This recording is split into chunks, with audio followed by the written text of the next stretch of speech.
नमस्कार दोस्तों, आप सभी का फिर से एक बार बहुत बहुत स्वागत है मेरे चैनल मिथिका में, जहां मैं आप लोगों को ऐसी नई नई कहानियां सुनाती हूं जो आपने पहले कभी नहीं सुनी होंगी। तो चलिए आज की कहानी शुरू करते हैं। और आज मैं आप लोगों को सुनाने जा रही हूँ कहानी एक ऐसे लड़के की जिसने शैतान को चकमा दिया। एक छोटे से शहर में एक औरत ने एक नवजात शिशु का जन्म दिया था। वो दिखने में बहुत ही प्यारा था, मगर लोगों ने जब उसके शरीर में एक अनोखे जन्म चिन्ह को देखा तो बड़े बूढ़ों ने भविष्यवाणी की और उस औरत से कहा, तुम्हारा बेटा राजा बनेगा। एक बहुत खूबसूरत राजकुमारी से इसकी शादी होगी।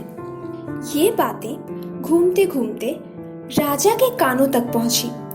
वो ये बात सुनकर बहुत गुस्से में आ गए और अपनी सेना को आदेश दिया कि वो उस बच्चे को उसकी माँ से छीनकर पास ही बहती हुई नदी में फेंक दे। सेना ने राजा के आदेश को मानते हुए वही किया जो उन्होंने कहा था। लेकिन वो नवजात शिशु वाकई में सौभाग्यशाली था और वो बच गया। कई सालों बाद राजा अपने राज्य में भ्रमण करने निकले थे जब उन्होंने एक युवक को मछली पकड़ते हुए देखा। उसके पीठ में एक बहुत ही अनोखा जन्म चिन्ह था। बहुत पूछताछ करने पर राजा को पता चल गया कि वो वही बच्चा है जिसे कई सालों पहले नदी में फेंक देने का आदेश उन्होंने ही दिया था। उन्होंने अब एक नई चाल चली। उन्होंने उस युवक को बुलाकर एक चिट्ठी दी और कहा कि उसे सही सलामत वो रानी तक पहुंचा दे। वो युवक राजा की बात सुनकर बहुत खुश हुआ, ये सोचकर कि वो राजा के लिए एक बहुत ही महत्वपूर्ण काम करने जा रहा है। मगर उसे नहीं पता था कि राजा ने उसी के हाथों से उसी की मौत का संदेश भिजवाया था। रात को जब वो युवक जंगल में आराम करने के लिए रुका तो वहां कुछ डाकू आए। मगर जब उन्होंने राजा की दी हुई उस चिट्ठी को देखा तो उन्हें भी उस पर बहुत दया आई और उन्होंने राजा को फंसाने के लिए उस चिट्ठी के नीचे कुछ और भी लिख दिया और वहां से चले गए। अगले दिन वो युवक जब राजमहल पहुंचा तो उसने राजकुमारी को पहली बार देखा और देखते ही वो एक दूसरे के प्यार में पड़ गए। और रानी ने जब चिट्ठी में ये पढ़ा कि राजा की भी यही इच्छा है कि पत्रवाहक को राजकुमारी के साथ शादी करा दी जाए, तो उन्होंने बड़े ही धूमधाम के साथ उन दोनों की शादी करा दी।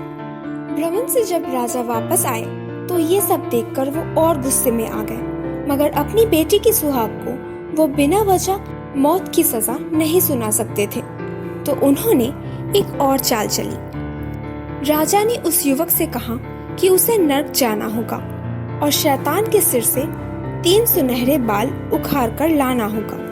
अगर वो ये काम नहीं कर पाया तो उसे देश निकाला दे दिया जाएगा।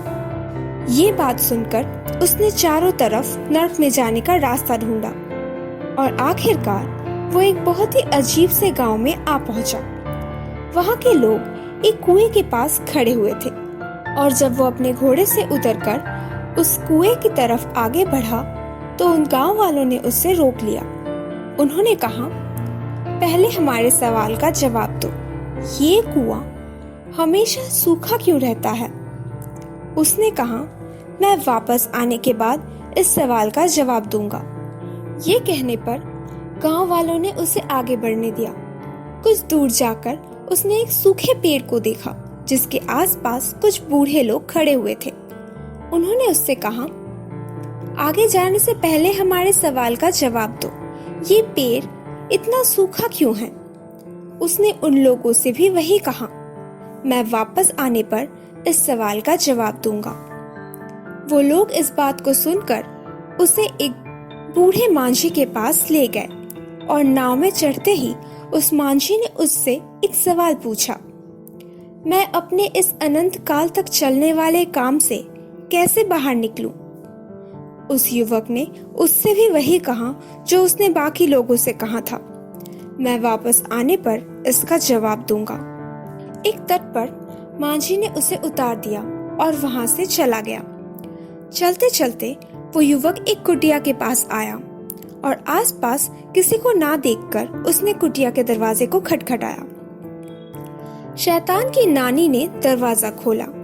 वो अपनी मर्जी मुताबिक कुछ लोगों की मदद करती थी और कुछ लोगों को हानि पहुंचाती थी।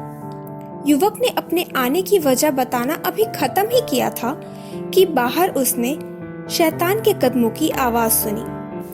शैतान की नानी ने उस युवक का आकार छोटा कर दिया और उसे अपने कपड़े में छुपा लिया और फिर उसने दरवाजा खोलकर शैतान को अंदर बुलाया। शैतान की नानी ने उसे पेट भरकर खाना खिलाया और जब वो सो गया उन्होंने उसके सिर से 3 सुनहरे बाल उखाड़ लिए।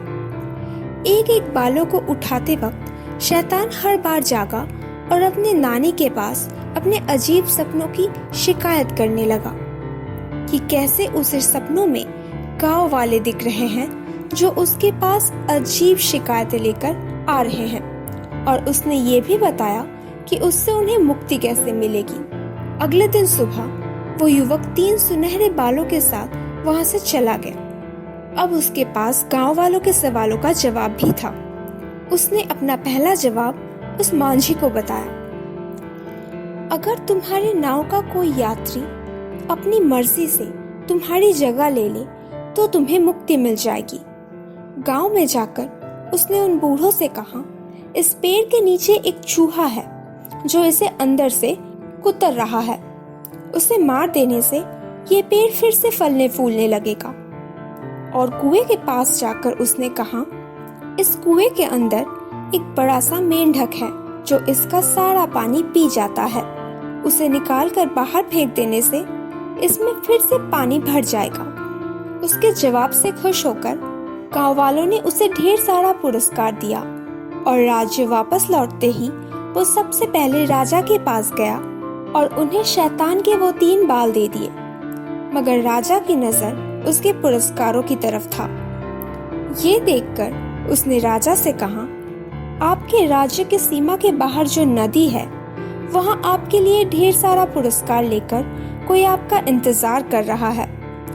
ये बात सुनकर राजा के मन में लालच भर गया और वो भागते हुए उस नदी के पास गए जहां वो मांझी अकेले खड़ा था और उससे कहा, तुम्हारे पास जो भी है वो मुझे दे दो, मैं उसे पाना चाहता हूँ। ये सुनकर मांझी नाव से उतर गया और अपने नाव की तरफ इशारा किया, क्योंकि राजा को देने के लिए उसके पास अपने नाव के सिवा और कुछ भी नहीं था। नाव पर चढ़ते ही राजा मांझी में बदल गए और वो युवक अपनी पत्नी के साथ खुशी खुशी रहने लगा। तो दोस्तों, कैसी लगी आप लोगों को आज की कहानी? अगर अच्छी लगी हो तो प्लीज इसे लाइक कर दीजिए। नीचे कमेंट सेक्शन में लिखकर जरूर बताइएगा कि आप लोगों को कैसा लगा और प्लीज प्लीज प्लीज मेरे चैनल को सब्सक्राइब कर दीजिए और हाँ, अपने दोस्तों के साथ शेयर करना बिल्कुल मत भूलना। मैं आप लोगों से मिलूंगी अगले हफ्ते एक और नई कहानी के साथ।